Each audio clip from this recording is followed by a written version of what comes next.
Mr. Barry Show is legendary for saying the things you don't dare. Like diarrhea and my latest case of gonorrhea, and shit and fucking cunt and balls and wanker. Oh, fuck off. So take your pronouns and stick them up your bum and your society, because there isn't one. Then jump on Twitter to hashtag your boohooos.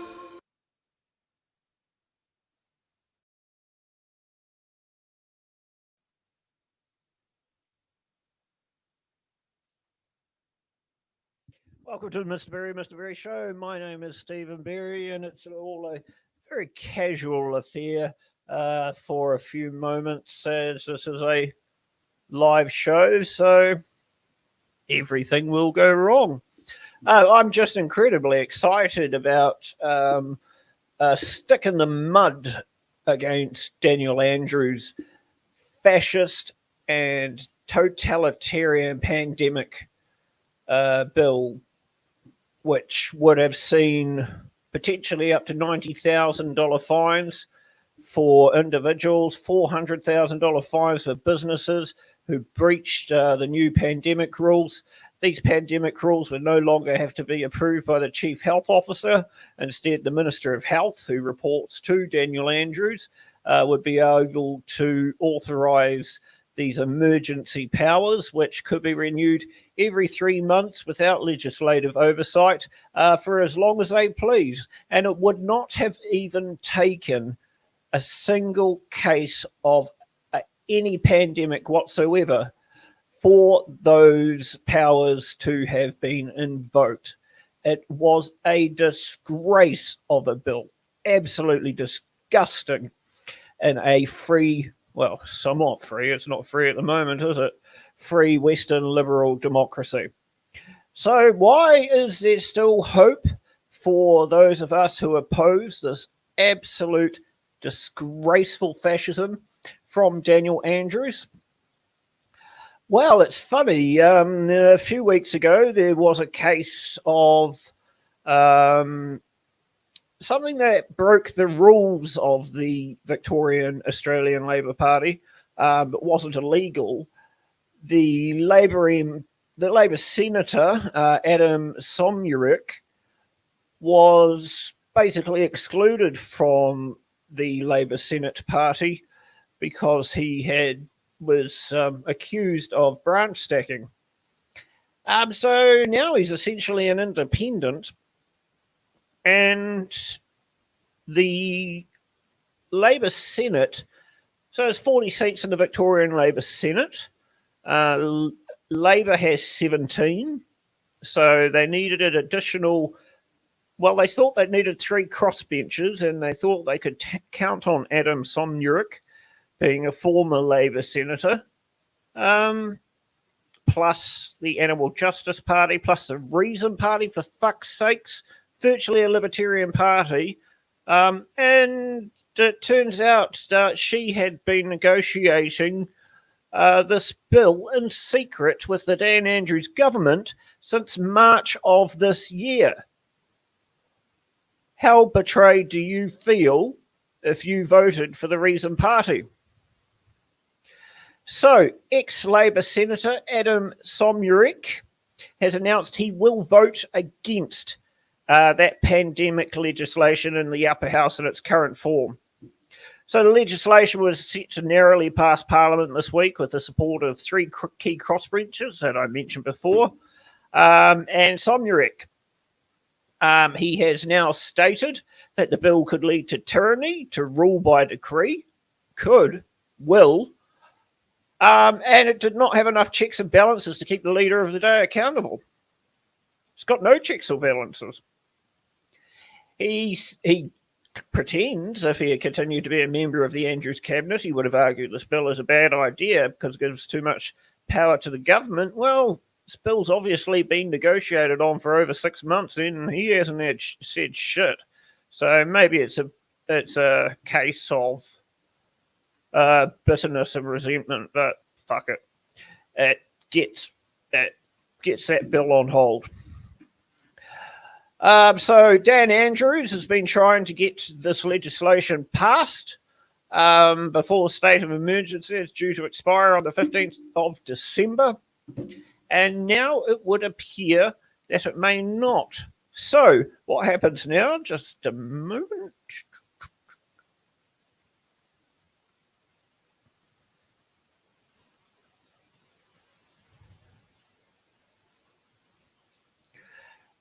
Right, so how this could have played out, I mean, the bill's been delayed now, but let's assume that Adam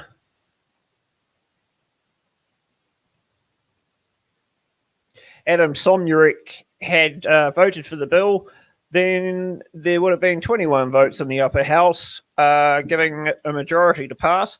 I mean, it's such a devastating bill. Passing with a one vote majority in the Senate is horrendous anyway. But had that passed, it would have gone straight to royal assent and become law. Labor only has 17 MPs, so it requires the support of 4 crossbenchers. And now that Somyurek has withdrawn his support, they only have 3 from Animal Justice Party, the Greens, and the Reason Party. Other alternatives, the bill could have been defeated, but that's unlikely because it looks like it's currently deadlocked. So the scenario we're looking at now, if the vote is a draw, the bill will be deadlocked. Changes introduced in the early 2000s means that the president of the Legislative Council no longer holds a casting vote, so that's good. The bill would effectively be defeated and only could be saved by the use of very obscure parliamentary mechanisms. I'd like to know what those are. Most people probably aren't interested in them. I'd like to know. The government would ultimately still have to make major concessions to win over the crossbenchers to force it through. Sorry, I'll just go back. If the bill was defeated, it would need to start the entire process again and make significant changes so that the bill would have to pass the lower house again and then go back to the upper house. But it looks like what we are going to have is the government can delay the bill vote until the next parliamentary sitting week on November 30th. So that gives them 2 weeks to convince at least 4 crossbenchers to support it.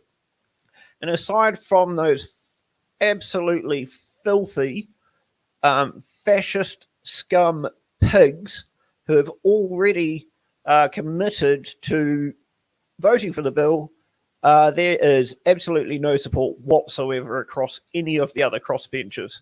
So it is a dead Dan Andrews or duck. Probably not the right words to use because poor old Daniel Andrews, the man who banned the use of playgrounds, the man who introduced curfews because some people were drinking, taking off their masks to drink, which he said will no longer happen. And all the other evil, fascistic, totalitarian shitball steps he has implemented, which have crushed the Victorian economy, destroyed thousands of lives, destroyed mental health, destroyed business, run up huge amounts of inflation with, what do they call it? Something spending. You know, when they throw money at shit.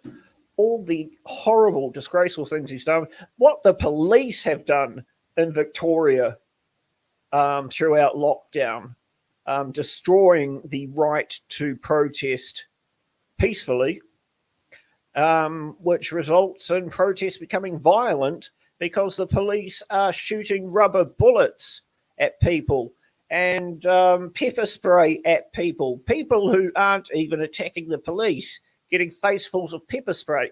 All of that is on Daniel Andrews.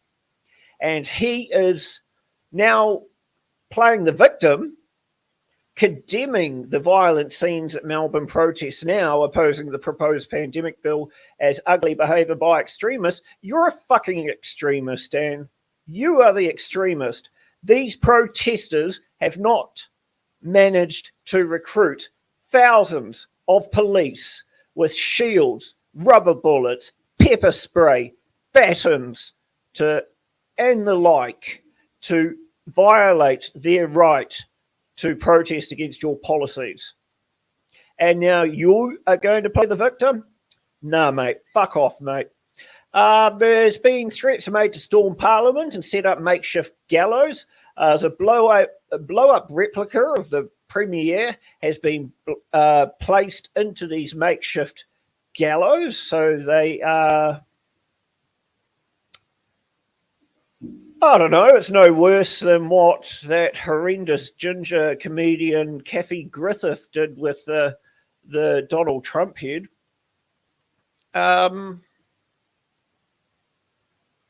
Quite frankly, after the violence you have unleashed upon tens of thousands of Victorians, don't you fucking go playing the victim now, motherfucker. You've brought this on yourself. Do people criticize those who sought to harm Hitler? Do you criticize those who sought to harm Mugabe? Do you criticize those who sought to harm Gaddafi or Saddam Hussein? No. And Dan Andrews, don't you go looking for a sympathy hospital pass now. You are in the league of those dictators. So I'm not going to endorse violence, but hey, freedom to legislate is not freedom from consequences. And when you take away the rights of millions of Victorians for over 18 months, you unleash the police on them with the most nasty, non-lethal weapons for protesting against your totalitarian regime. All they're doing is standing up for their right to go about their day-to-day business. If you get a few threats, go fuck yourself, mate.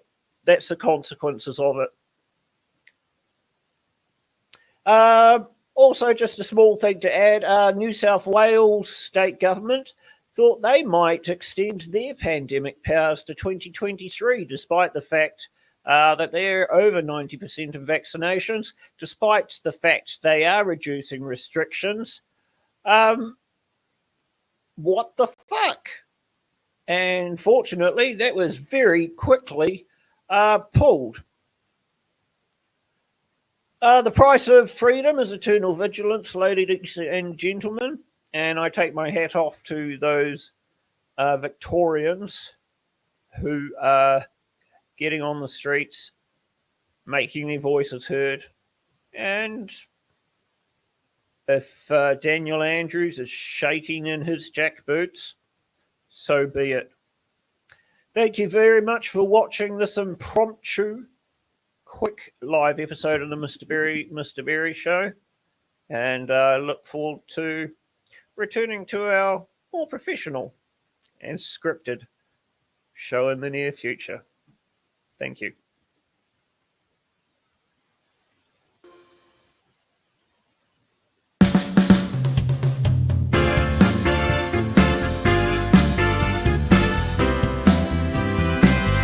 I'm Stephen Barry, host of Mr. Barry, Mr. Barry. The Mr. Barry Show is legendary for saying the things you don't dare.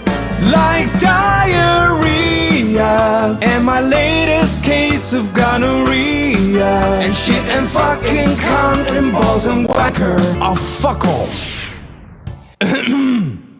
So take your pronouns and stick them up your bum and your society, because there isn't one. Then jump on Twitter to hashtag your